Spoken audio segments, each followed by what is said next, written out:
For our Canadian lifters, pure passion, real results, what you put in your body should matter. Pure Vita Labs PVL supplements are clean, tested, and approved, powering athletes for over 25 years. They also power the KOTL podcast. You could trust PVL. Use code KOTL15 for partnership pricing at PVL.com. Six-pack Lapadat. This is the women's IPF Worlds 2023 preview show, and it is absolutely stacked this year as we head into Malta. We will begin like we always do at the bottom of the weight classes. That'll be the 47s, and this is the strongest 47 kilo class we will ever have seen at the IPF World Championships. Tiffany Chapon, Turbo Tiff from France, returns. Defending world champion, defending best lifter from last year's Worlds with a huge 428.5 kilo total, fresh off of her Sheffield performance. Tiffany Chapon is an absolute star in the 47s, but she will be met on the platform with the 47 kilo GOAT, possibly Heather Connor from the US. Heather, having won multiple world titles in the 47s, world record breaker, a massive deadlift. I don't need to tell you guys. And if you've been watching her Instagram, her deadlift, I want to take away too many of your notes here, but her deadlift is soaring as well as all of her other lifts. However, young upstart Jessica Espinal, also from Team USA, will accompany them onto the platform. And she is definitely looking strong and possibly more of a threat than some people think. Vicky from Australia coming in with a 395.5 in fourth, and junior world champion from Canada, Aurélie Gwyn, or is it Win? Rory, check me. Win. The second one. I hear you. So okay. And she's got a massive deadlift. She's got a junior world record deadlift, and a phenomenal lifter and a so-so coach. So that's the 47s. And let me take a quick peek if I see some recognizable names on here. Looks like we got some Whiteley veterans in the mix.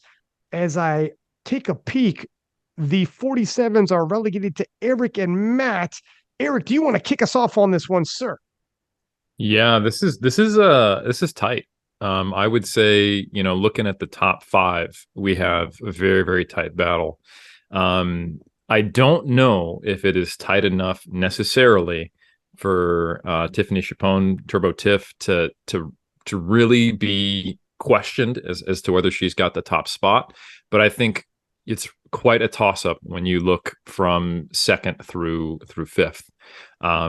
So I think the first thing to point out, Turbo Tiff just crushed it at Sheffield. She's extremely young. In the eras conversation, we were saying, hey, is it Turbo Tiff era? No, it's probably a little too early. It just hasn't been long enough, but she puts together another win here, and we have the beginning of something amazing and someone who is incredibly young. Turbo Tiff is just, I wouldn't say head and shoulders above the rest, but she is noticeably above the rest. And I think the next thing to say is that Heather Connor is not done yet. I think she is still moving towards her peak. Ryan, you dropped the hint, but she's pulled 197 and 200 kilos. They weren't easy on her Instagram, but she did it, and she got them up all the way. And I would say that if she can do that on the platform, that's pretty impressive. And not to be outdone is her bench press, where she actually benched 77.5 recently, and that is 2.5 more than she's ever recorded. So, you put together her best squat, you put together her best bench, you put together her best deadlift, and we're looking at like a 420 total. And that's pretty dang good. It's not quite at the level of Turbo Tiff, but it means that if Heather is on, Turbo Tiff can't miss. And I think it's going to be a very tight battle. I have them going 1 and 2. Jessica Espinal, I think, is also coming up on the rise. Also very young, same age as Turbo Tiff. Has the second highest nominated total, but I don't think that necessarily represents where Heather's peak is at right now.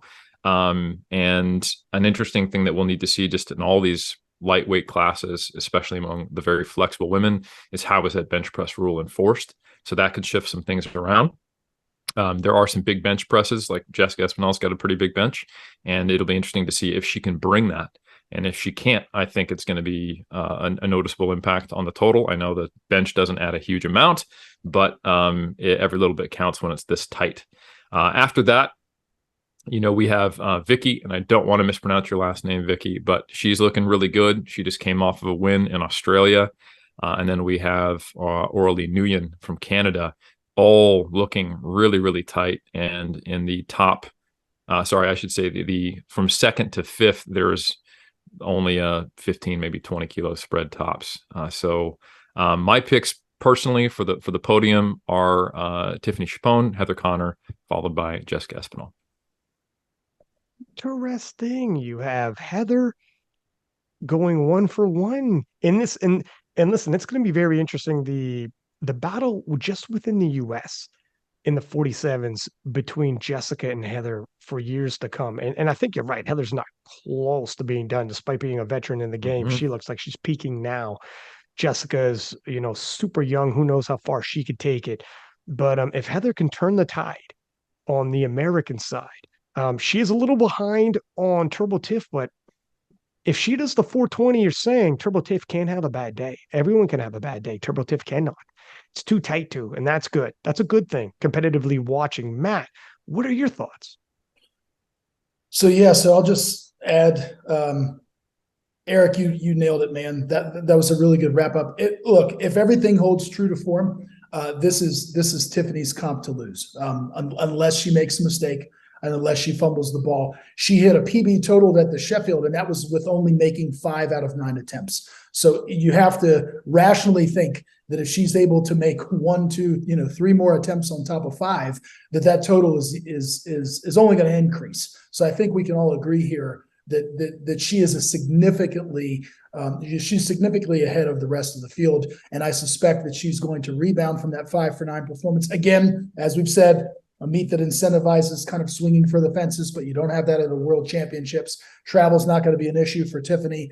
It is going to be an issue for everybody else. This is round 2 of Jessica versus Heather. I spoke with Jason Tremblay of the Strength Guys, good friend. Jess's prep has gone really well. She's very healthy.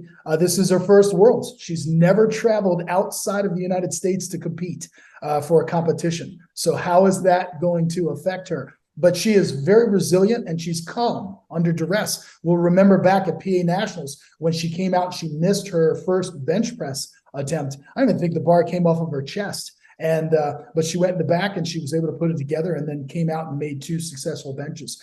So that speaks well of her resiliency and her mental game. Heather has switched coaches. She's now working with Kedrick Kwan. And so I think they've made some strides. Like you said, Heather is not done. I suspect Heather's total to increase. I suspect she will total more than she totaled at PA Nats, which was 395 kilos. However, I will say this.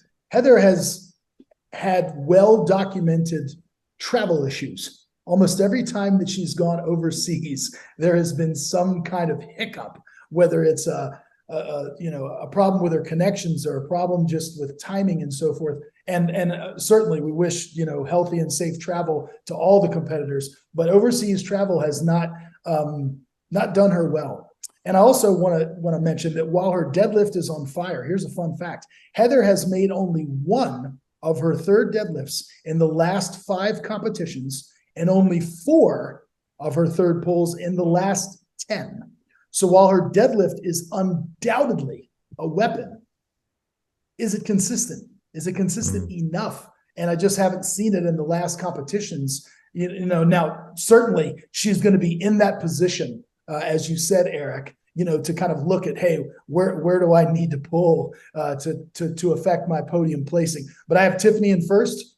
I'm not sure that Heather can overcome Jessica's current rate of adaptation because she's so young. So I've got Jessica in second, and then I've got Heather Connor in 3rd place. Rory, what are your picks, kind sir? I'm actually going to hold off on picks for this one because I do have a lifter in the mix. But one thing that I will throw out is that Vicky K, despite being less than 10 kilos behind 3rd place on nominations, has to travel literally twice as far as anyone else to get to this competition. And that just knocks you for a loop, right? So if you're traveling from France, it's like a 2 or 3 hour flight or something. If you're traveling from America, it's about 15 hours of travel. I'm traveling from Sydney, which I think is the same place that Vicky's traveling from. It's taking me 32 hours airport to airport. And so like house to hotel is like 40 hours of travel. So that's 2, almost 3 times as far as anyone else. It's crossing way more time zones. It's switching from winter to summer. Like all of these things just add up to not necessarily obstacles that you can't overcome, but obstacles that you have to overcome in order to be able to repeat those kinds of performances. So that's something that I would want to be considering when going into a mix like that, where you've got like one lifter who has one particular obstacle, which is like kind of worse than some of the other competitors. Okay, moving into the 52s, Joe. And the 52s is the rematch. We have the first and second placing lifters at Sheffield. Evie Corrigan, she pulled out. She did an Evie, as we're now saying. She dropped to weight class. She won the whole meet. Noemi Elibert missed her last deadlift. And I think that was the only difference, really, between Evie Corrigan and Noemi Elibert.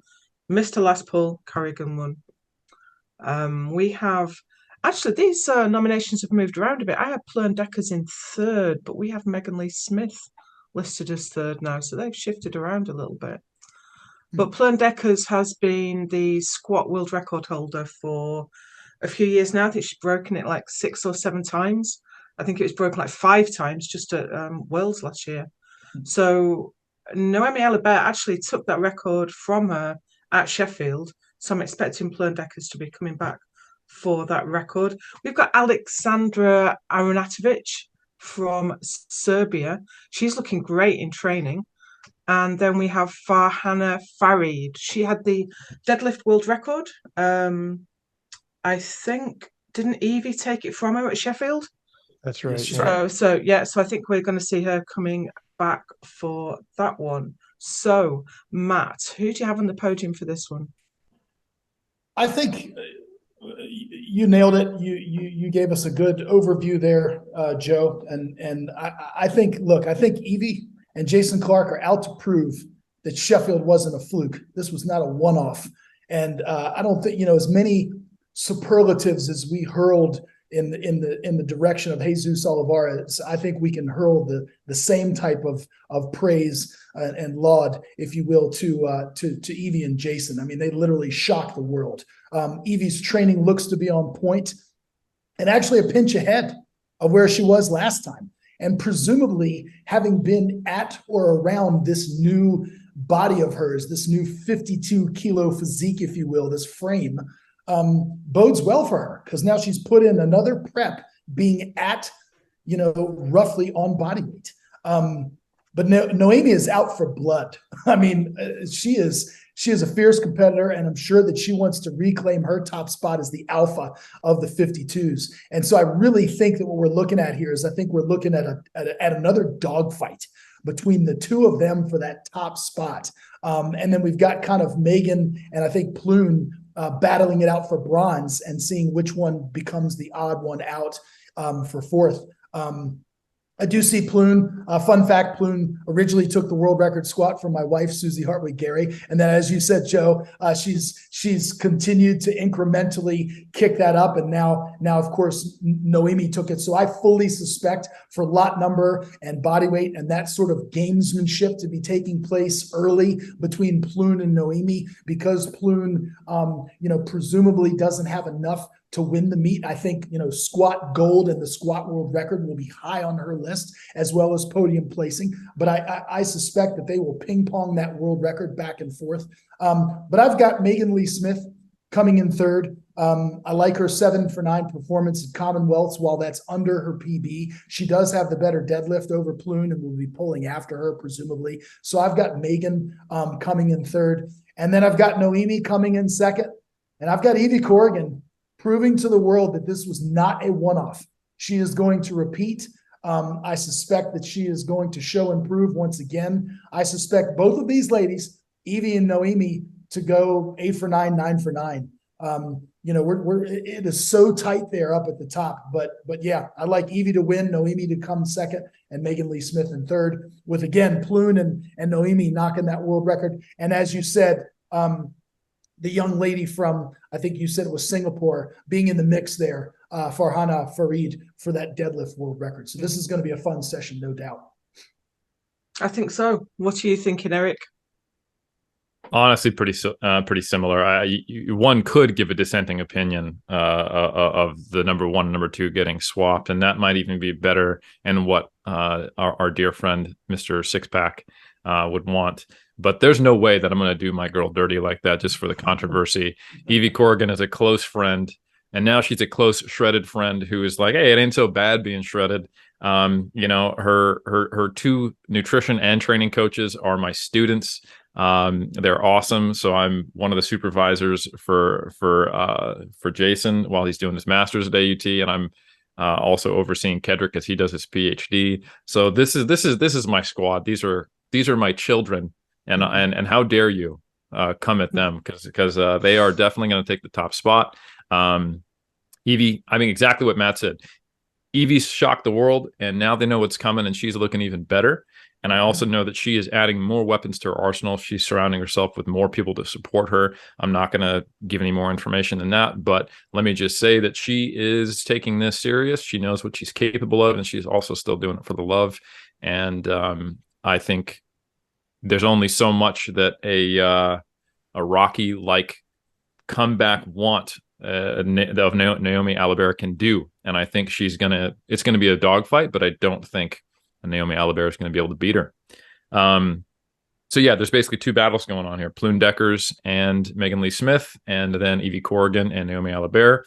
And I have Evie coming out on top in the number one spot, silver, Naomi Alibert. And then I actually have Plune Deckers coming in third. And I think part of that is the travel. It's going to be in Malta, and no matter how you dice it, it's more than a day of travel coming from New Zealand to get there. And even though there's, a deadlift disparity, like Matt said, I think that Plune Deckers is going to be in a position just to maybe come out on top. I'm not super confident in that, but that's who I have rounding out in bronze. Okay. Anything to add, Rory? The only thing I want to say is that Farhana Anna Farid from Singapore, the 202 that she did was like RP 7 or 7.5. Like, yeah. You can look at it and be like, yeah, Evie deadlifts more than her technically. I don't think it's going to be the case by the end of the meet. She's well off the podium, I think, but I do think she's going to be walking away with a world record and a discipline medal at least. And obviously, I've been telling you all that Evie's going to win since like 2019. So like, what do you think I'm going to say? Okay. Naomi's gonna pull it upset. I am here to stir the pot and no other reason. That's right. I have one note. So before we move to 57s, first off, yeah, I agree with you guys. Have great notes here. If the battle for bronze, if Megan Lee Smith or Deckers start missing lifts because they're pushing each other, Seka from Serbia took a bronze medal at the European Championships. She's really come on. She's got a new coach, and I think her total could jump up, judging by the lifts I'm seeing. And she's proved herself in an international event like the European Championship and podium there. So she can apply pressure. And if those two ladies, you know how that works in powerlifting, where someone could come from behind. It'll also be interesting.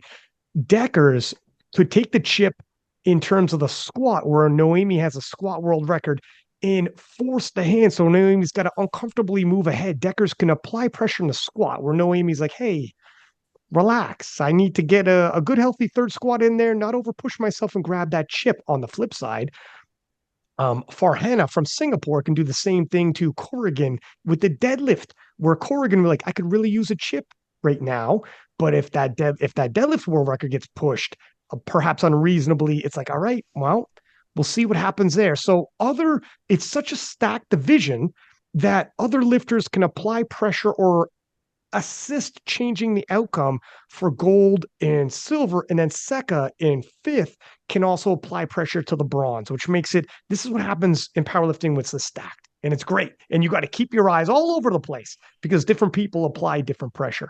But yeah, any other notes, or do you think we move on to the 57s? Yeah. Alrighty, let's move along to the 57s. And We all remember the Sheffield battle between Jad Jacob and Joy Namani. Obviously, they had a great battle last year at the World Championships. They swapped world records, and then they finally faced off again in Sheffield with Jad Jacob nudging ahead of Joy Namani. Now, Joy Namani moved on to the 63s at British Nationals, so that means she'll be representing Britain as a 63 at these Worlds. However, we have a new rivalry. Natalie Richards from the US. Also, I believe she was the first 57 to officially go over 500 kilos, is now in the lineup. Bobby Butters will be representing Great Britain. Bobby, a phenomenal squatter, has held the squat world record. Nobody to be overlooked. And previous Jad Jacob rival in the juniors, and they swapped junior world championships together, from Spain, Maya da Silva is going to be in the mix.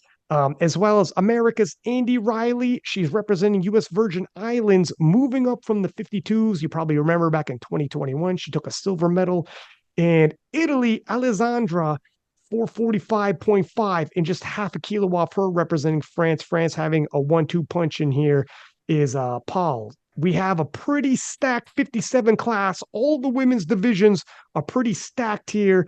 And as I take a peek at the hosts that we're going to do the breakdown here, we have Matt and Eric. Matt, what are your thoughts here?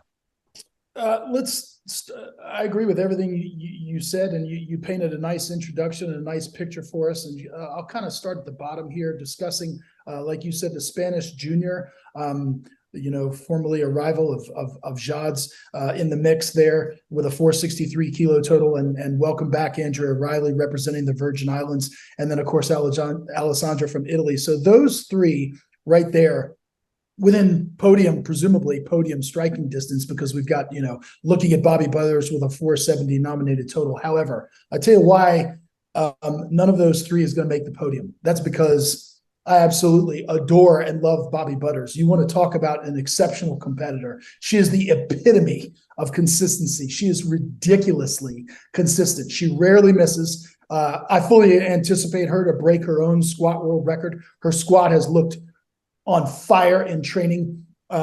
She passed her third squat at British Nationals, because she didn't need it. But her squat is on fire. I fully suspect that she's going to break that squat world record. Unfortunately for Bobby, she's usually on the outside looking in, just because the deadlift doesn't quite measure up with these other big deadlifters. But I fully suspect that Bobby is going to go 9 for 9, or 8 for 9, like she usually does. And unless she makes a mistake, unless Bobby fumbles the ball, which I do not anticipate, she's going to lock up third. And then I think what we're looking at here, and I think we can all agree, is just Natalie and Jad kind of battling it out. This is the first international meet for Natalie Richards. First time at a world championships. I spoke with her. Her training's on fire. She's healthy. She's feeling strong. I asked her if she was nervous, and she said she was really nervous about missing her plane. So she's not nervous about the competition. She's embracing it. I told her to soak up this experience. Hopefully this is the first of many more world championships. I've got Natalie taking the gold here, and I'll tell you why. Because I think she's more consistent than Jad. I think she makes more lifts on aggregate when looking at her performances. She has a tendency to make more lifts than Jad does. Jad only went 6 for 9 at the Sheffield. Again, we understand the reasons for that, being a little bit more aggressive. I believe she only made 1 bench press. But I think that Natalie Richards is going to have enough at the end of the day. She went 8 for 9 at PA Nats, finishing with a 501.5. And here's what it's going to come down to. The first lady who misses is taking second place. And that's how it's going to go. You absolutely cannot miss. So these ladies have to make all of their attempts, presumably Jad being able to deadlift a little bit more at the end. Probably Natalie going to be ahead at subtotal, but Natalie has got something cooking with her deadlift that I suspect is going to be right there with Jad. And I suspect that deadlift world record and the total world record is going to go down. I have a feeling that the winner is going to be totaling somewhere between 505 and 510, maybe just a stitch higher, but I would say in that 505 to 510 range. So I've got Natalie Richards in first, Jad Jacob in second, and Bobby Butters in third. Eric, what's your thoughts here? I disagree. I think Jad Jacobs is going to come in first. And 9 hours ago, while I was sleeping, just having dozed off here in New Zealand, going to bed a little later than normal. Don't worry, I'm okay. She totaled 515 in training, and I mean, definitely hard. You know, that's how French lifters train. And I think it's just going to be a little bit too much. She doesn't need to make. I mean, obviously, like Matt said, if you blink, you miss, you're in trouble. But I think there's just probably a little bit too much of a gap there between these two. I think Natalie Richards is going to be in silver, and it is going to be a battle between those two. But I think Jad Jacobs just needs to not make any errors, and I think she's just going to be a little too far ahead. So yeah, I also agree with Bobby about the Bobby Butters pick and why she's a pretty solid lock on third. She's very, very consistent. There's too much of a gap for her to be more than that, but I think, yeah, she's looking good. If you look at her training numbers, she's around or slightly better than she probably has been at her best. We're looking at a high 400 number from her, and then we're going to see a low and a slightly less low 500 moving up the ranks as you get to Jad Jacobs topping the podium, in my opinion. Before I ask Rory his picks, I will give one note of caution. Those are all sound. Between Jad, Natalie, and then Bobby, a bronze. But I will tell you that Maya da Silva at Junior Worlds, her last deadlift, she missed on a down up, very close. You really have to eyeball up that down up that she missed, and that would have inflated her. I think she would end up with a 480 around there. And she's young. She was a junior, obviously, then, and now it would have put her in the 470s still, Ryan. 470s, okay. Whereabouts? So yeah, she got 192. She missed 201, so it only would have increased her total by about 8 or 9 kilos. So, and she finished on 463. So she is young. You're right. But that was in April. So that's also a tight turnaround. That's another thing to consider, Ryan. So I think I'm thinking about August. Hang on one second. I think we're talking two different meets then. I'm thinking Junior Worlds. Is that Junior Worlds you're looking at? Oh, no, I'm sorry. I'm thinking of her nationals in Spain, which was just in April. Let me she missed her third. At this Junior Worlds. In Junior Worlds, she went for 210.5.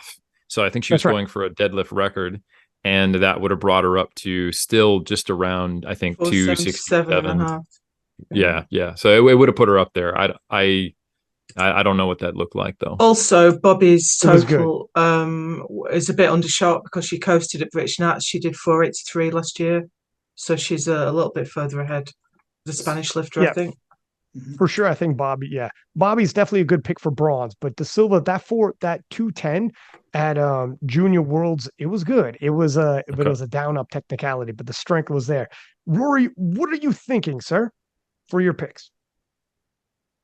I agree with Eric. I think Jad is going to get this, even though she is generally less consistent. With Natalie, there's the big question mark of travel because she's actually got 2 meets listed outside the Carolinas area, but one of them she just went 65, 65, 65. So if we ignore that one, we'll call that one just a qualifier for something. She's only competed once outside what's basically her home state, right? And to be fair, it was her best ever meet, and she was the first ever person to total over 500 in that class. So outstanding performance. Traveling from Carolina, whichever Carolina she lives in, to Texas, and traveling to Malta are not the same thing. Whereas Jad travels all the time. She competes very often, and basically every time she competes, she's competing internationally, and she doesn't have to travel very far. It's like a 2 or 3 hour flight for her. And so on a good day, Natalie could beat Jad, but there's this gigantic question mark that reduces my confidence that Natalie is going to be able to do a repeat performance of that total that she did do at PA Nationals. So I do have to back Jad on this one. Perfect. Moving on to the 63s. And the 63s, we have the return of Carola Garrett. I am so excited about this. We haven't seen her at a classic world championship since Helsingborg. I think she won at Helsingborg, right? She wasn't in Halmstad because she was prepping for World Games. She wasn't in Sun City. Maybe it's Sun City she was prepping for World Games.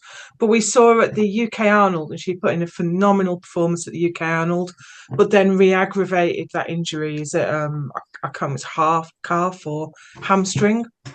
So we don't really know what sort of condition she's in, but she put up that 5:46. That was from the Arnold Classic. So I don't know if she's done much since then, but I'm really excited to see her back. She was world champion in the equipped. She took the gold medal at the World Games. She's a phenomenal lifter. Top lifter in Italy as well. And the second ranked lifter in Italy is Chiara Bernardi, who is nominated in second there. I think she took the silver last year as well, behind Megan Scanlon, who is nominated this year in third with 5:20. So I think it's going to be quite tight. I think it's going to be exciting to have Carola Gara back lifting classic. But we've also got Joy Namani. Like you said, she's moved up. She's gone to the 63s. I think at British Nationals she was only like 57 point, not very much. She wasn't far into the class at all. And we saw her in Sheffield come out in knee sleeves and a belt and wrist wraps. We've never seen that before. And she squatted 175, I think. So we might see her, if she's going to do that again, we might see her put a big squat up. And if she's really committed to the 63s now and she's got that body weight increase, I'm really excited to see what she can do. I know she's nominated 40 kilos off the pace, but I don't know. She's got that big deadlift. She can just pull out whatever she wants at the end. So I think the 63s is going to be a really exciting class. Matt, what do you think? Joe, I think you set the stage up beautifully. Just let's start with Joy here for a second, just because she's the wild card, right? This is, only her second meet, I believe, that she's ever done in this weight class. To your point, she's added a belt, is utilizing that tool in the toolbox, if you will. And she's pulled 230.5. I fully suspect that 231 world record deadlift to go down in this weight class, a la Joy Namani, being able to put on the bar what she wants there and potentially position herself for a shot at the podium. I just don't know that she's going to have enough there to contend with these other ladies. And starting at the top, Carola Gara is the strongest woman in the room, period, full stop. So I think she wins unless she makes a significant mistake. And frankly, she could possibly still miss one attempt and still be okay. She's just that strong. The 144 bench that she hit was comfortable. She had room to spare. So I suspect that the 143.5 world record is going to go down. She did 144 at the Italian Nationals in February. And like I said, it was smooth sailing. So I suspect that she's going to put that number up even higher. And who ever thought that we'd be seeing these kind of bench numbers from anybody other than Jennifer Thompson.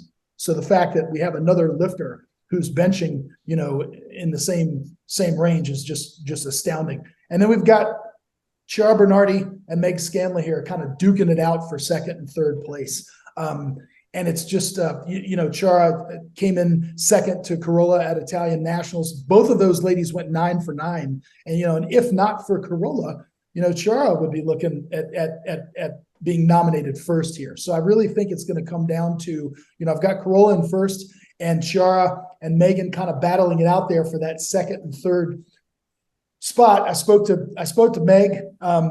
She just recently did a meet in Australia where she went out there and did the Promotion Cup, which was just a local level competition in Australia to be with her coach. The 142.5 bench press PB that Meg sports, and the 537.5 kilo total that she did, that was before the new bench rule came into play. So we're kind of looking at that 520-ish mark as her new, benchmark total, if you will. But I've got Chiara coming in second place here because she's got just a bigger deadlift and less travel than Meg. And that's kind of my rationale and my reasoning behind that. And then putting Meg in third place here, and then Joy kind of on the outside looking in. And that's not to say that in the coming years, if Joy fully commits to this weight class and packs on some additional quality sides, that she can't be, potentially on the podium. But I've got Carola in first, Chiara Bernardi in second, and Meg Scanlon in third. Okay, so what's your thoughts, Rory? I'm gonna mix it up just a little bit. I've got Carola Gara in first again, and like everyone has said so far, I am so happy to see her back at Worlds in the Classic. Like I love watching her lift. I'm gonna put Meg in second place. So one thing that I like about that Australian meet that she did is it's also practicing the travel. Like there's no matter how many times you practice locally, like repeating that with travel is hard, but she has actually now practiced that travel under relatively low key conditions, right? It was still a local meet, but she did travel a long, long way for it. And so I think that that is valuable experience that she's going to be able to take into Malta and then use to put up a really good performance. It is worth noting that Chiara may actually not have to travel very far at all. Like it's possible to even get from Italy to Malta without an airplane. Like she could catch a boat if she wanted to. So like, and that's a real benefit for her as well. Joy is a real question mark, obviously. Like you said, she put on sleeves for the first time, but like historically, she has missed a lot of squats. And like, it's really hard to know if adding sleeves is enough to fix that, or if she's going to continue to do this thing where she, walks out of squats with just her opening squat. And if she can not do that, then she'll do a lot better than she will otherwise. But I just can't look at any performance of hers and go, because of that gives me confidence that she's going to be able to do this consistently in the future. So I can't back her to be on the podium. I understand. Eric, what do you think? Yeah, this is a tough one to call after I think the first spot, which I agree also Carola Gara is just head and shoulders above the rest. And I think even on a not perfect day, I think she's going to take the title. After that, it gets a little more confusing. I really like Megan Scanlon. I like her attitude. I like the way she's come back. There's a great podcast episode that Ryan did with her. And I'm pulling for one thing I'm not sure of. I haven't seen enough angles is how her bench is going to be judged at Worlds. And it'll be interesting to see if she can get everything out of that we know she could get under the prior rules, and she has longer travel. So I think those are potential thorns in her side. Also, just looking at training, the other Italian's looking pretty good. Shara's looking good. She had a video where she tripled her second attempt level of lift historically on both her squat and her deadlift in training. So that's pretty impressive. So for me, I have the Italians doing a sweep, taking first and second, and then Megan Scanlon getting bronze. And then Joy Namani is really interesting. She's worth bringing up just because she's a multiple-time world champion, and I want to see what she does in the future. She put up a squat of like 190, which is 15 kilos more than what she missed at the Sheffield. So I think while it may not be this year that we see a Joy Namani on the platform in this new weight class that she's moving up into, watch this space because it will be very interesting to see her moving up. And I know it seems like there's a pretty big gap in those nominated totals, but I think she's going to be rapidly overcoming that gap. And sometimes moving up a weight class can be the dominant factor for what makes someone incredibly competitive and levels them up. And I wouldn't be surprised if we see that in a few years. At 190, it was way back in lockdown, wasn't it? Her squat seemed to shoot up and then just fall back again. Yeah. Okay, anything to add, Ryan? Myself, you know what? I'm interested in seeing if Joy fully commits to 63 or decides to cut that back to 57. She was a world champion, two-time world champion as a 52, two-time world champion as a 57. Oh my goodness. That'd be if incredible. She could make a run as a 63. And it's literally just like, I know some people will be like, well, how would she ever catch up to Gara? Well, there's a couple things that could happen. First off, Leah Bavo moved up. Gara might end up moving up. Everything could change in a couple of years. You just sit in your place. First, you make your way onto the platform, or onto the podium, sorry. You keep bulking up. Now you got sleeves. Now you got a belt. And now you got a little extra body weight. If she clinches ever in her career another world title, a third world title at a third weight class, correct me if I'm wrong, gentlemen, she will be the first. If you include 72s, then maybe some of the people have done it. Because people have Kimberly Walford didn't. 69, 72, 76, but Kimberly didn't get one in 76, did she? I was thinking Yeah, that Kimberly did because she was in the 72s and the 69s, but she didn't win in the 76s. That's right. But That she was wanted- the storyline going in. Sorry, go ahead, Matt. But she won at 63 in Russia 2013. She did. I remember that from the eras. I was talking about she has titles in the 63s as well. Yeah. Yes. Oh, Matt Gary, that's why he's Matt Gary. But anyways, encyclopedic. But yeah, no, it's a phenomenal. I mean, look, she's with the GOAT. Then she holds company with the GOAT. It's crazy. But we're getting a little ahead of ourselves, anyways. I just want to put a pin in that. I'm interested in seeing what Joy does because it's forecasting into the future. And we'll know where's her body weight at. I don't expect she's going to throw in a lot since Sheffield. It's not a lot of time, but I'd be interested when I see her even to ask, are you going full in as a 63 or you think you're cutting back down and having a little more battles? I wouldn't be surprised if she stayed up there. I wouldn't be surprised if she stayed up there. Get a deadlift world record in a third class as well. Time will tell. I also want to say Chiara, who is even though she's young, been to several world championships. She's a junior world champion, and her bench initially had a very aggressive arch, and she's benching under the bench rules and has brilliantly adapted and still has a killer bench.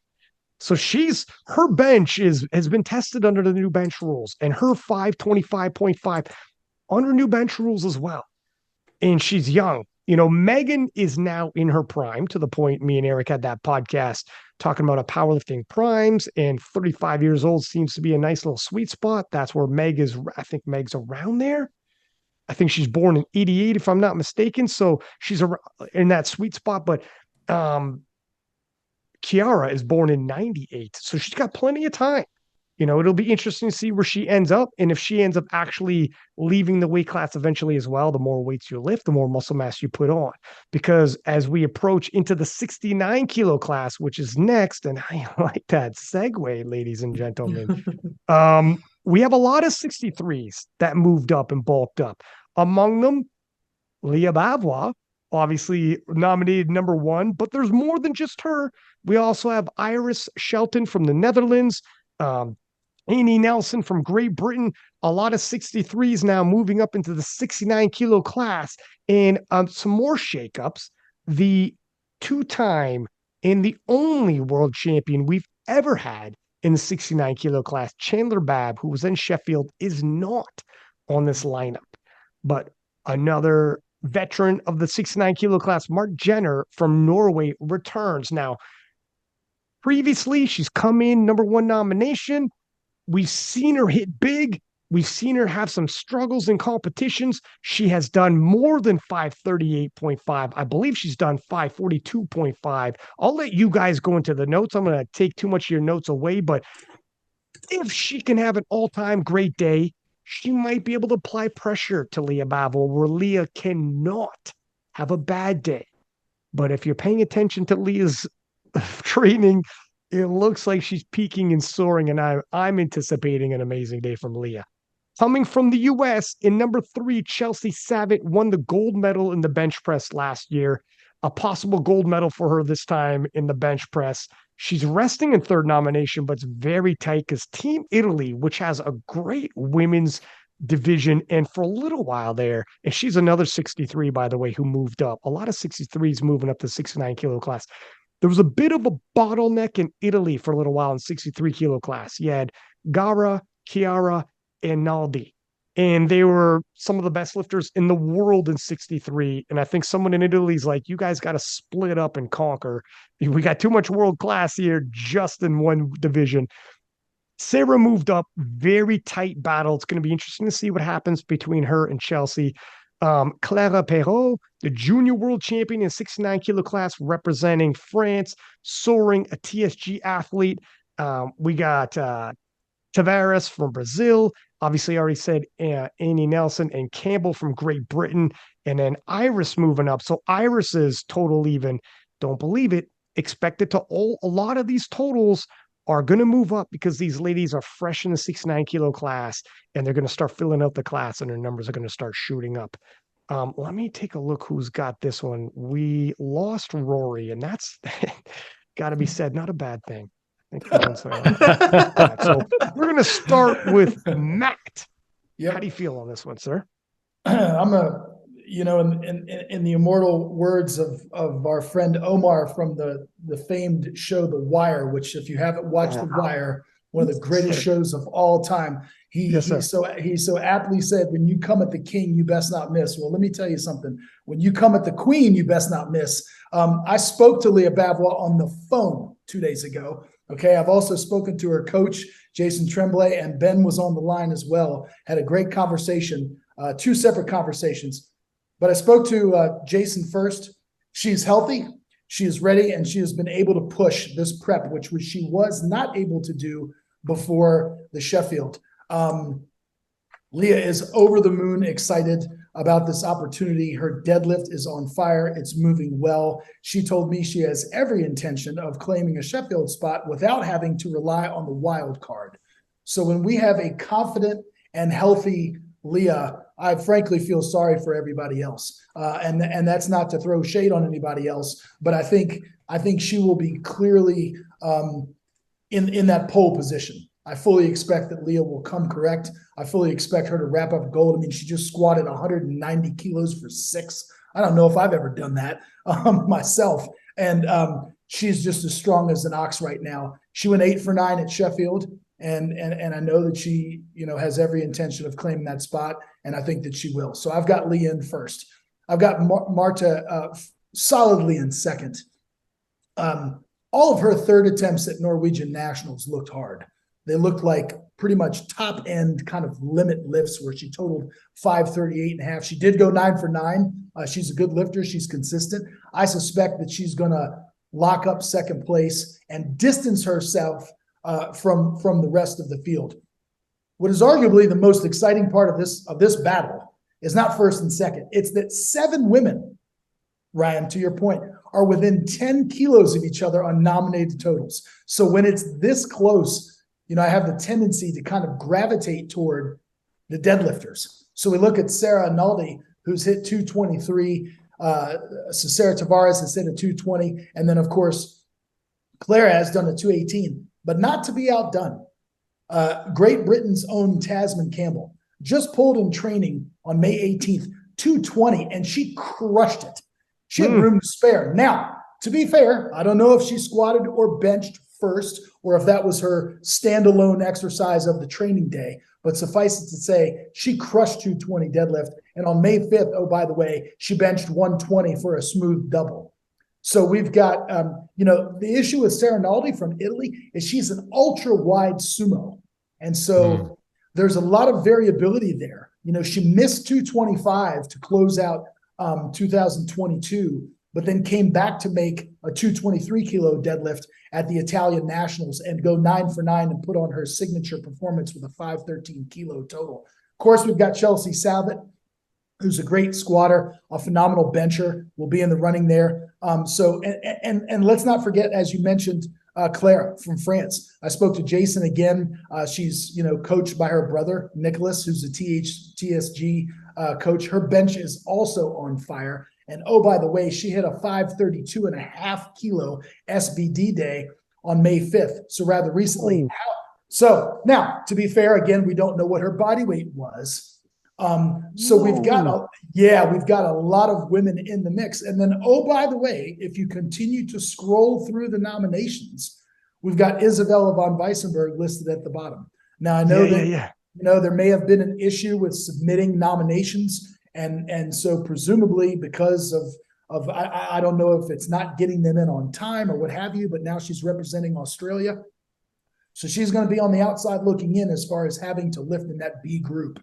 You know, she's not going to be in that prime time flight, but, you know, look for her to put up a big total as well. But I've got, like I said, I think after looking at all these women who were so tight and looking at the good deadlifters and kind of weighing everything that I've looked at, I've got Leah solidly in first. I've got Marta in second. And then I've got Clara from France coming in third. And the reason that I kind of tip the scales to them is that she's coached by TSG. And I don't think you can really get any better than that. And so I've got Clara coming in third. I mean, if I can just jump in about the nominations, Isabella did not have a nomination in 69 kilo class, and it was felt to be unfair to allow her to have a 76 kilo nomination, putting her up into, high up in the nominations. And the same thing has affected Nino Trikishvili as well, the Georgian athlete. She's down there at the bottom too. So we've potentially got 2 lifters in this class who could be really placing quite high from the B group. You know what? I kind of like that there's some pushback on some of these nominations now. Like I'm not mad at that. I'm not mad if that becomes a new thing where if you see something and you could offer pushback, do it. First off, Clara Perrault is also born in 2002. All right. I think the sweater I'm wearing is older than her. It's crazy. Her rate of adaptation is probably super duper high. If she put up 530 plus in an SBD day in the gym, that's incredible. That is holy freaking smokes. She's going to be a problem. A problem. Exactly. And Moving she's well coached, and she went 9 for 9 at Euros. And I think she's only going to build on that 510.5 kilo total. And that's why, quite frankly, I picked her third. It's just the consistency, the coaching, presumably making weight with, easier than maybe some of the other competitors, et cetera. I think coaching really can tip the scales. And it's not just the coaching on game day. It's also the coaching leading up to that in making weight and the programming and just hitting your lifts to standard and so on and so forth. Makes a big difference. She's already got a big deadlift. If that 530 new total, any chunk of that is on her deadlift, she's going to be pulling. She'll be pulling for placement. She'll be able to see what she wants and load it. That's a good weapon. That's interesting. Eric, what are your thoughts on this? My thoughts are it's almost impossible to predict after 1 and 2 because of all the things we just brought up. And even going back to Isabella, for those who don't remember, and I'm not trying to bring up anything that's kind of a sore memory, but in 2018 Calgary, she tried to cut to the old lower weight class, didn't make weight. But she walks around relatively lean, and that was probably just asking a bit too much. But hey, this is 69, so it might be that, we got a lot of Evie Corrigan stories, may have another one. I think Isabella has put up totals in like 515 semi recently, but in a higher weight class and back in the day in the 520s. So disadvantage not being able to see where everyone else is. But even if you just look at the nominating totals, like Matt was saying, like someone who doesn't have a nominated total is also potentially in that top 10 mix, depending on how things go. So I do have, similar number 1 and 2, because obviously like it's Leah Bavois, and I think we're going to see an improvement from her, and she's going to be head and shoulders above everybody else. And then I think Marta Jenner is going to be not close enough to threaten Leah, but solidly in second, like Matt said.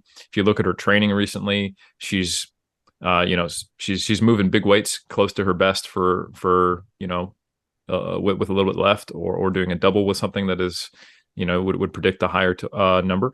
So she's looking good. I think she's going to have something potentially slightly above her nominated total or right around there.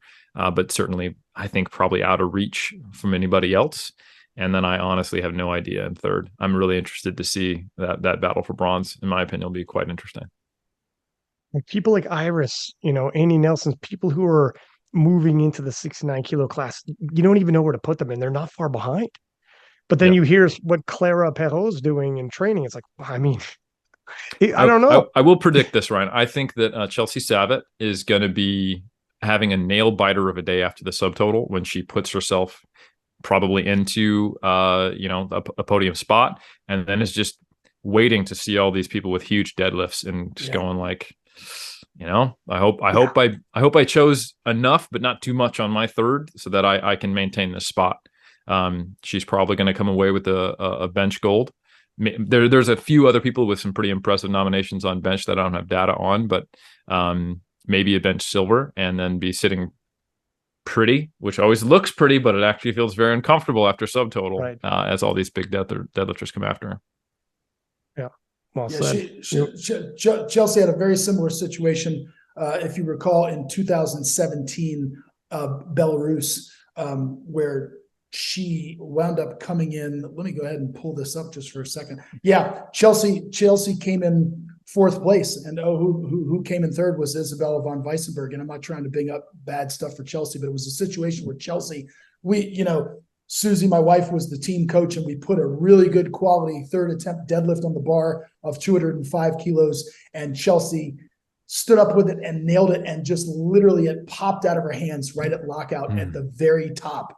And for that reason, Isabella won by 0.5 kilos and took that bronze spot. So again, to your point, Eric, Chelsea, if you're listening, make your third deadlift, please. Make the other lifters beat you. Make them go out on the platform and pull more than you to usurp and overcome your total. You don't want to miss that third pull and give that spot away, so to speak. You always want to make your competitor come out and beat you.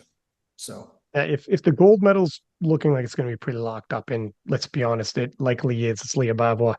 Yep. The battle for bronze is going to be amazing to watch. Amazing. Yep. It's going to be great to watch. Incredible class. Moving to the 76s, Joe. Well, Matt just said incredible class, but we've got the 76s now, and that's been the most exciting class for the last, the last year at least, right? Yes. And we finally got Carlina and Jess and Agatha. They're all at the World Championships, and they're going to battle it out, which is going to be fantastic. I love Agatha Shitko. I think she's a better equipped lifter than classic lifter. I don't know where she is right now after coming back from injury. She's not posting a huge amount of consistent training, so I'm not really sure where she is there. And she's had problems with the bench depth as well. We were worried about her elbows in Sheffield, and she only got one bench in. And then even further back, Kimberly Walford was 7-time world champion, was she? Just absolute phenomenal lifter. Yeah, bronze medalist last year. And right behind her, Sophia Ellis. She is improving so quickly now. Squat's coming on really well. Deadlift is absolutely nuts. Did she double 245 recently? So it's a absolutely massive. It might not have been 245. It's a huge number anyway. So I think Sophia Ellis has got a lot to give this time. Actually, I think she's looking in good form. I know I'm supporting the Brit here, but I think she's going to do really well. So Matt, what do you think?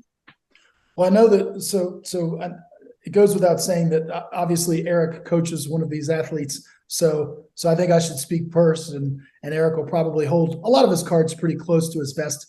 But yeah, as you said, Joe, just a phenomenal weight class. I mean, who can forget what happened last year between these two, between Bittner and between Sitko, coming down to the very last pull, and just the phenomenal world-class tip of the spear athlete that Jess Bittner is, coming out for that last pull and hitting 261.5, which at the time, no woman had ever deadlifted that much. Of course, now Amanda Lawrence has done more, but Jess Bittner, just the cream of the crop in this class when it comes to deadlifting. And so it's nice to see now that we're going to have this rematch, the Sheffield rematch, if you will, between Carlina, Jess Bittner, and Agatha Shitko. And, just looking at the numbers and looking at the data, I mean, I think it's pretty irrefutable that Carlina is the strongest woman in the room. I mean, she has put up a 600 kilo total. Now, granted, she did that at Commonwealths, but her two best totals are more than any other 76 kilo lifter has ever done.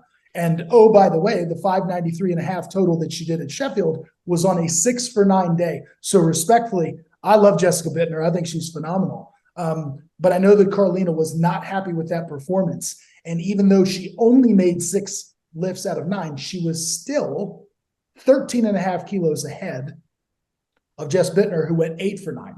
So when we're just kind of looking at it like that, it's like that's a big ask, and that's a lot of ground to make up for Jessica Bittner. However, Jessica has got a world-class coach and a friend of mine, Eric Helms, on her side, and I know that they've cooked up a nice recipe, and she looks to be in top form as well. My goodness, Jess has been hitting some really big lifts, and I fully expect, being the pro that she is, to come in and do what Jess Bittner normally does, and that's go 8 for 9, 9 for 9, and be able to put something crazy on the bar at the end, having that world record, ability, to decide, hey, is first place within reach? Is that something that I am capable of doing and putting on the bar, or am I going to sit here and secure second? And oh, by the way, probably also take the deadlift world record as well. And then we've got Agatha again, to your point, Joe, well documented that she was injured at Sheffield, not in top form. We all know that. But being the trooper that she was, she went 5 for 8 and so forth. I don't think, it doesn't look like she's all the way back,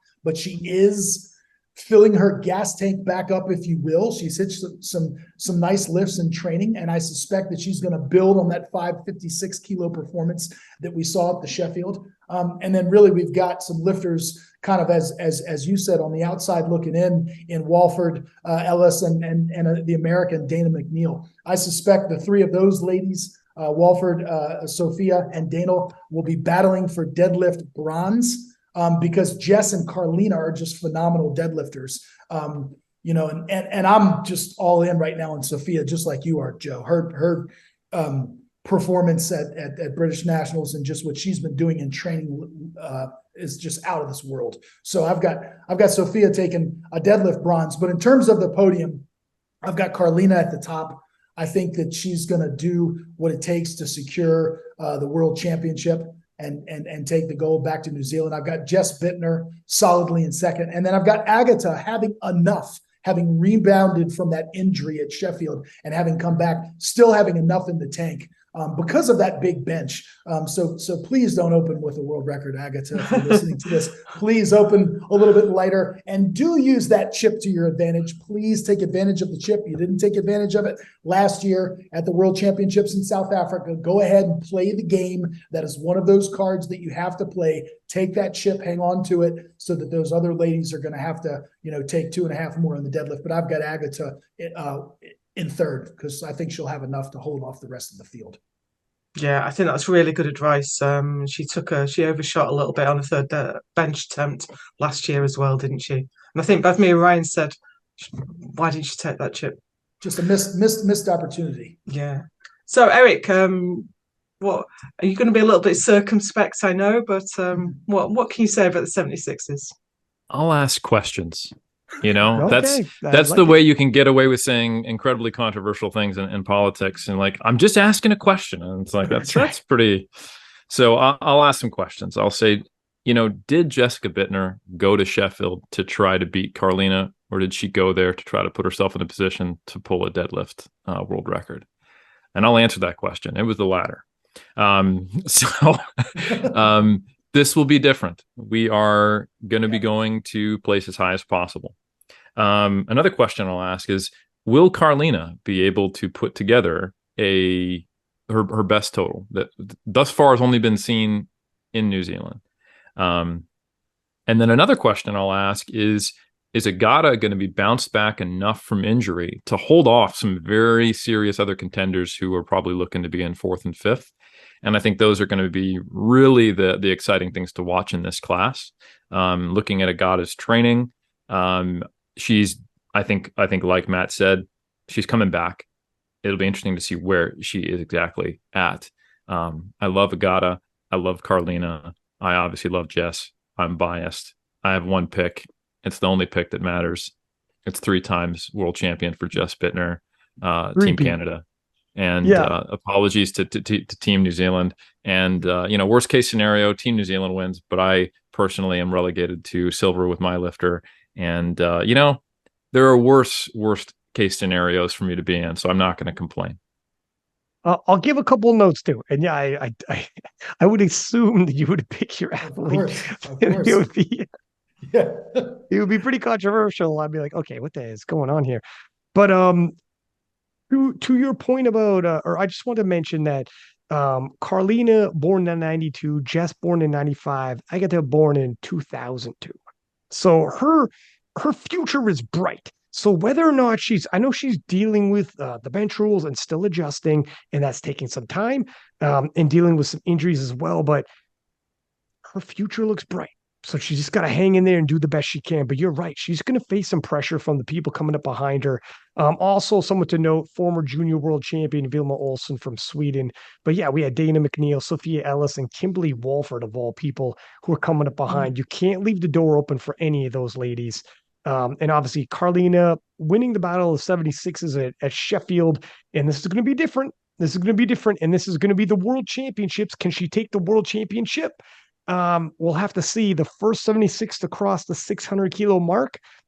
And she's got a hellish travel, but she's done it before for Sheffield. So that was a good primer for her. And she knows what to expect, which always helps. It's a good one. Any other more notes, or you think we move on to the 84s? All four world records go down. Squat, bench, deadlift. Yep. Squat, bench, deadlift total. All four are going down. That's my prediction for this meet. All righty. 84 kilo class. And the queen returns. Amanda Lawrence returning, got a healthy lead against the rest of the women. But there is going to be some possible battles for the podium. Kristen Thorholsdottir from Iceland is the number 2 nomination, and coming in the 3rd and 4th, both Britain's 1-2 punch here. Ziana with a 555.5 and Nuga from Great Britain with a 542.5. After them from New Zealand is Emma and Frances Kelly. Mellencamp's, let me take a look who, well, actually, I said I was going to take a look who we have, but Rory's gone. Matt, what are your thoughts on this one? Yeah, I think, kind of like looking at the 69 kilo class, I think, suffice it to say, this is the Amanda Lawrence show. I think she is going to, get the gold pretty much in runaway fashion. Confidence points are supremely high for Amanda. She had a fantastic performance at the Sheffield, going 9 for 9 and only being 1 kilo off her best all-time total. I suspect that she'll be able to even push that total just a pinch higher, frankly. If she just, even if she put 2.5 kilos on each lift or just the minimum on each lift, we might be looking at a new world record total. So I've got Amanda Lawrence comfortably in first. I didn't realize it, but it looks like Amanda coaches Kristen Thorholsdottir, if I'm not mistaken. So, oh my gosh. yeah, I didn't realize that until I kind of did some research. I did not research. know that. Yeah, so interesting that you've got, we've got a Kristen Dunsmore, Chelsea Savage situation going here in the 84s, where you've got Amanda coaching Kristen. But if I'm not mistaken, she does. And so Kristen recently competed, I believe it was in February at the Reykjavik Games.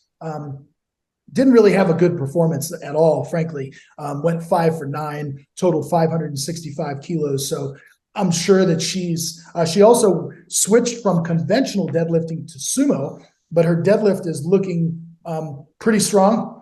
And so I fully suspect that she is going to right the ship, so to speak, and come back after that performance at the Reykjavik International Games and put up a total that she could be proud of. And it seems like, judging from the data and judging from what I've seen on social media and so forth, she is solidly in second. And I think then the question there is which British lifter here is going to take third. And so they competed against each other at the British Championships, both going 7 for 9. So they both missed the same amount of lifts. Nuga had a really strong prep and is looking really good, but I'm going to give that third place slot, I think, to Azariah Ziana.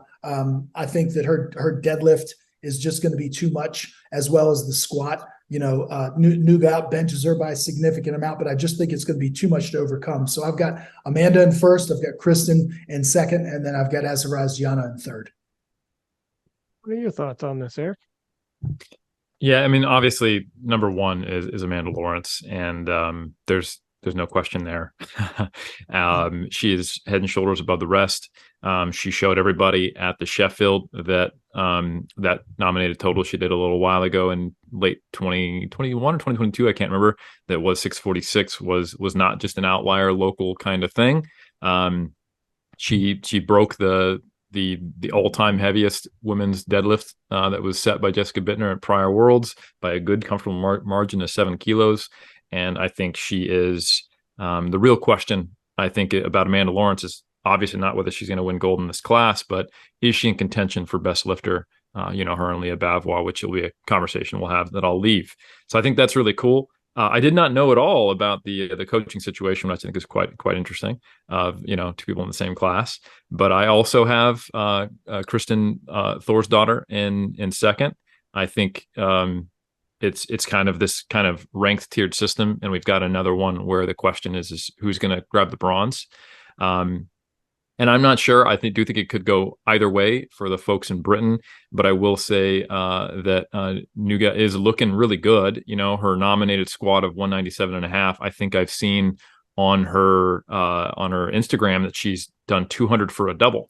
Yes. So we can expect these totals to be moving up and these to be more conservative. And I think it's going to be a great battle. And I'll just to provide some alternative takes, I'm gonna flip it. I think she's got bronze. So take that, Matt Gary. How dare you disagree with me on something that I have extremely strong opinions on? Yeah, Nuga's 200 double looks solid. I think it might have been just a stitch high for my liking. I don't know if that's going to be able to pass the scrutiny of IPF judging. I watched a few of her squat sets, and it seemed like a couple of her sets, the first repetition was borderline, and then as she gained confidence, the successive reps got deep enough to meet the standard. So I would just, caution her on that. Make sure you go out there and bury the first one. The strength is there. It's just, having the confidence to truly sink it. And I'll say, just as an alternative take to Matt Gary's solid coaching advice, is get one squat in before you get the commands, and then you'll know you'll get that second one on depth, just like training. So just two quick squats, in succession. I'm sure that'll be no problem whatsoever. Right on. Moving on to the 4 pluses, Joe. Okay, super heavyweight women. Bonica Brown, obviously, she put in a phenomenal performance in Sheffield. She was just super, biggest squat, biggest total. In fact, I think she performed better at Sheffield than I've seen her for the last couple of years. And I was really impressed by her performance.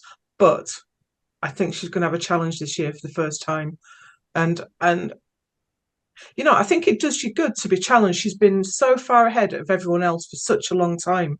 I think seeing these challenges coming up behind her is going to push her, and it's going to push her to do even greater things. Brittany Schlatter, she did 662 Canadian Nats, but Sunita Muller, if she's in shape, if she's fit, Sunita Muller is going to take the fight, I think, to Bonica. She's squatted 285 in training. She's pulled some phenomenal numbers. I know she's been dealing with injury, but, it'll give us a really fantastic battle if she comes in good shape. Amelie Mieger, she won in Helms, but I think she's too far off the pace now. Jewel Tazzy, putting up some big numbers. But if we can go down to 7th place, Natalie Lalai, I'm sorry if I've pronounced your name wrong. She's actually put up the biggest deadlift in the IPF about a week after Amanda Lawrence did that 268.5. Oh, wow. She did 270. Now, that's not been up on Open IPF for very long because we haven't had an APU volunteer, so we were miles behind. And recently, Rosie Howard, I think it is, if you're in the APU, you want to buy this lady a drink. She has hammered in all the outstanding APU meets, and that included this 270 deadlift by Natalie Lalai, which is absolutely phenomenal. Just out of curiosity, Joe, is that sumo or conventional? Conventional, yeah. Oh, wow. It's on Instagram. Her Instagram is Nat Bubs. Take a look at it. It looks comfortable. It's a good deadlift. Fantastic. That's good. Awesome. Yeah, I mean, the world record is... Yeah, go ahead, Ryan. We might see, it's conventional. I reposted. I was super excited. That's great. We might see the first 600 plus deadlift in the IPF and IPF history. A woman's going to deadlift over 600 pounds. It might happen. That might be the first one. Mm-hmm. Pretty exciting stuff. So, Matt, what do you think? Matt, did you want me to lead off on this one? Yeah, Eric, why don't you lead on this one, and then I'll take kind of second fiddle. Yeah, so this is a pretty cool class because when you look at the nominations, they're deceiving. In so much as Bonica looks untouchable, right? So if you look at these nominations, and especially if you saw how she has been just the dominant force in this weight class for years, you think it's just going to be the Bonica show again. She was recent at the Sheffield and showed everybody, I haven't been posting much on my Instagram. You think maybe I'm not at my peak. I'm at my peak. It's still there. I'm setting world records. I'm totaling massive numbers. And, and that 680 that she put up came with a 280 squat, which is just redonkulous, right? And that you think that's on lock. You look at who's in second for the nominations. Brittany Slater, former world champion coming out of Canada. She's good. I mean, she's an excellent lifter. She's top of the field. One thing I will say though is I don't know that she's in a position to do a lot more than the best that she's done. If we just kind of look at things, I haven't seen a lot from training. The training style that I just kind of briefly looking at her Instagram looks like there's a lot of just putting in the work, and then, on game day it's there. And she's a consistent lifter. She's done well. She's performed at the highest level. I do expect her to be on the podium, but I don't expect her to put up any surprising numbers compared to recent competitions. However, what will surprise everyone, was what's already brought up, is Sonita, who has put up in her training over 700 kilos.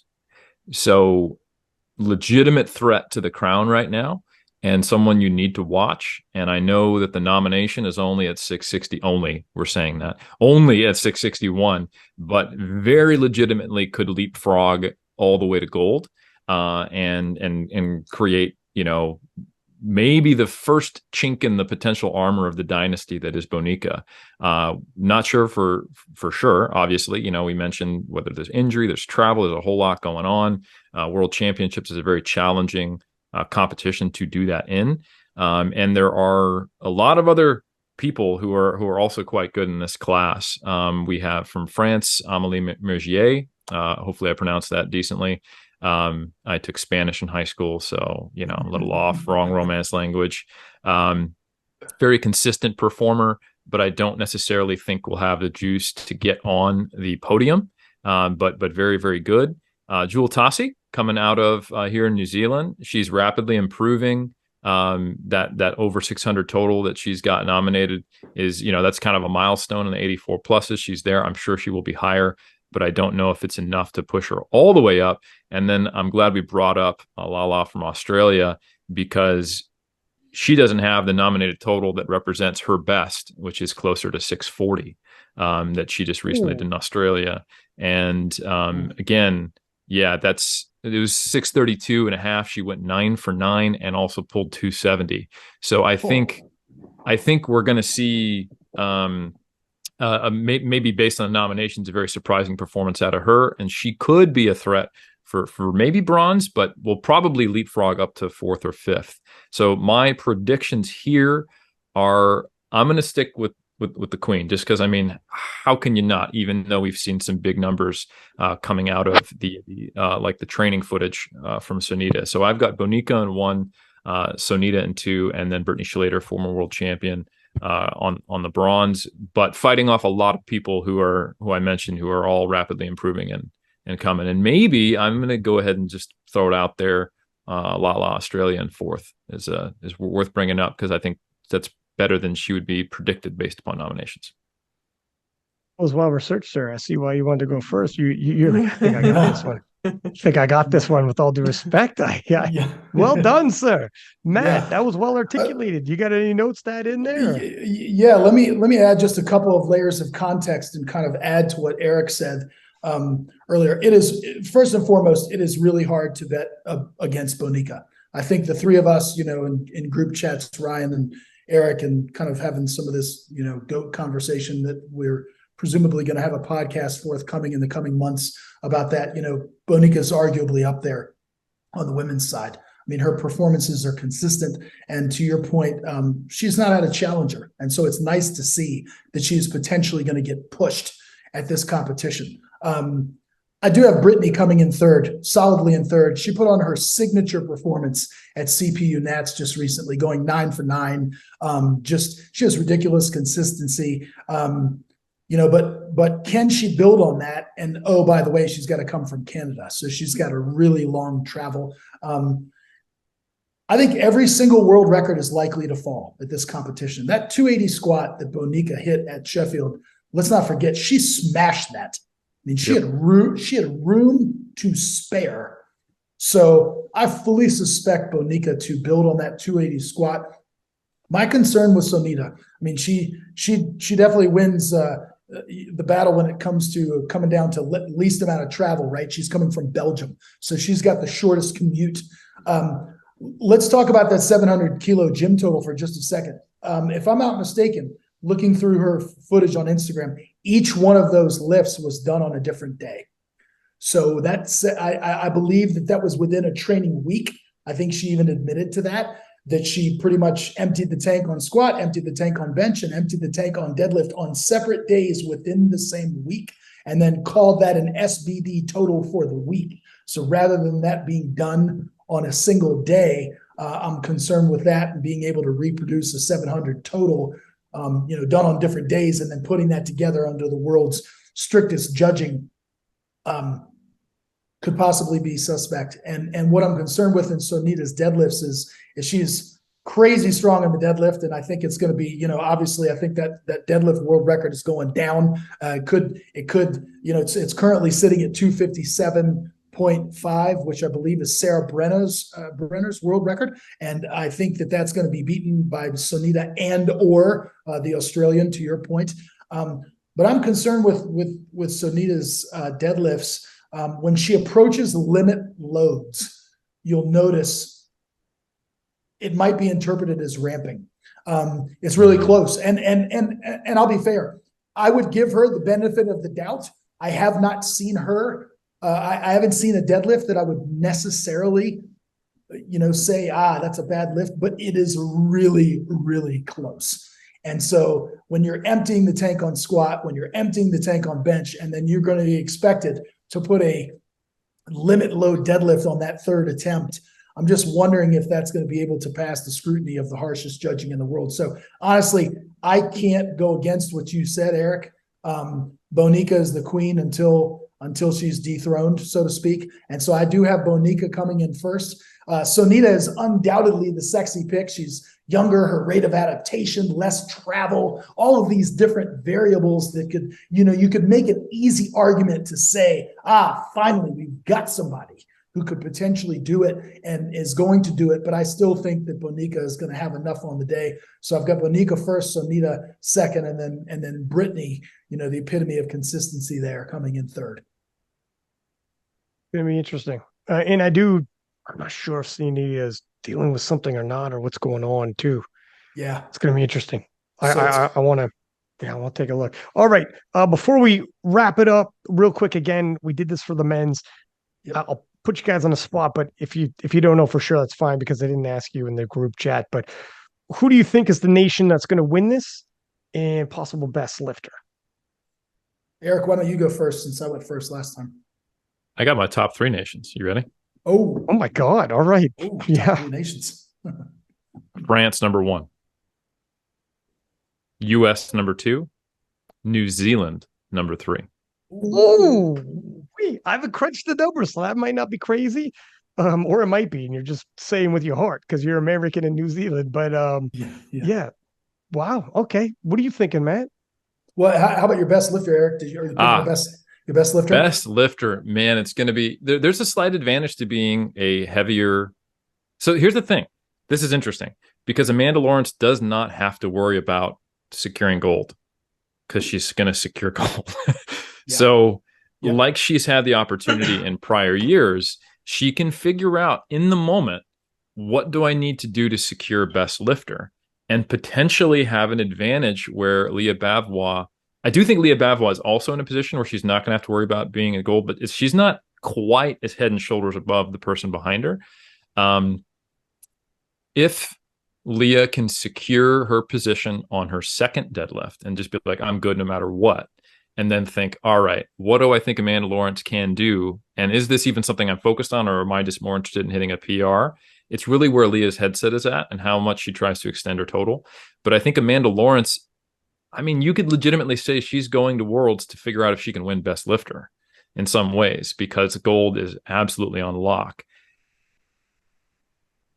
So last time I bet against Leah publicly on the podcast, I got in trouble with Leah, and I got the Stone Cold Steve Austin treatment when I first. Yeah, I was. You got a black eye. I was choke slammed. And it was only later that we were able to make up. So because I want to maintain my friendship with Leah Bavois, I'm going to say she wins best lifter. But Amanda Lawrence takes a shot on it with her third deadlift. And I also say, I hope Amanda Lawrence assaults you in Malta now. There's no winning for me. Yeah, that's right. You're like, can we not make this a thing? The women roll up on me and give me a black eye. If Amanda wins, correct me if I'm wrong, will she be the first to win 3 best lifter awards at the World Championship Classic? I think she is. Maybe Kimberly, if we're going back a ways. I'd have to look that up. Or she might be tying Kimberly or tying someone. I remember the talk last year, and Turbo Tiff stopped her. So Turbo Tiff won it.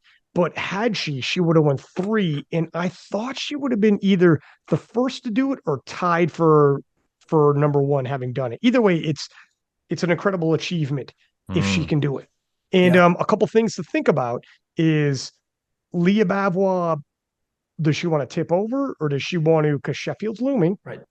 Or does Amanda Lawrence tell herself, like it depends on who's closer to the record, who can nudge the record, still win best lifter, or who's, a lot of these intangibles now that weren't around previous years. I wouldn't count Carola Garrett out either if she's in good shape. Yeah. It's another one. Carola Garrett. Yeah, I did not even think about the fact that, some of these people are not going to want to win best lifter if it extends the world record and hurts them later in Sheffield. So that is another level of complexity. Unless you have someone like Amanda Lawrence who's like, you know what, I don't think my improvement in Sheffield due to the world records is going to change drastically. So best lifter means more to me. Because best lifter at the World Championships, when she's 65 years old talking to her grandkids, maybe that means more to her than a couple $1,000s extra. Like if she went from whatever ranking to a little bit more, or maybe, you don't know. You're not sure. You can't tell. Right. So it is. Because best lifters, how much would you give a best lifter at Worlds for? How much money could someone buy that from you? If you thought, if it's just a couple more K, you might be like, nah, it's best lifter at the World Championships though. I don't know. Yeah. I don't know. Just so what I'm going to say, just also having my finger on the pulse of this situation and having talked to TSG and having talked to Leah and so forth, I think, Leah really has her sights set on Sheffield. And I think she's coming hard with a vengeance. So assuming she takes care of business at this one, I know that she has every intention of putting the world on notice and really making a push to win Sheffield next year. I think Amanda is going to I think the good lift points, quite frankly, line up a little bit better for Amanda than they do some of the other lifters. To your point, Joe, Carola could be right there in the conversation, depending if she comes on top form.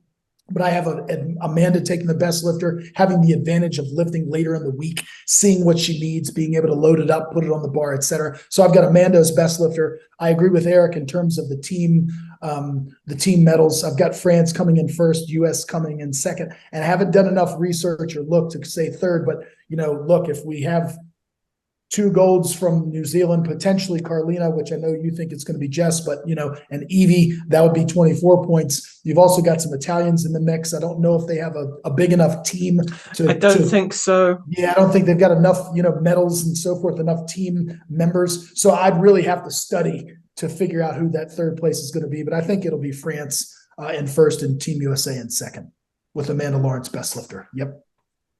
There it is. Look, thank you guys for doing these preview shows. It's a tough job. There's a lot of work going into it. They're long days because we've got to belt off 2 in a day. I appreciate you guys. I'm sure the powerlifting community appreciates you guys. I get tons of DMs saying it. And hats off to you guys. And everybody listening, as usual, please do subscribe, give us high ratings, tag us in the comments or tag us in the stories. We can go back, have a good old-fashioned sports debate. And if you see us at Worlds, say hi, introduce yourselves, and we'll see you then. Until next time, 6-pack Lapadat, 6 up, and we are out.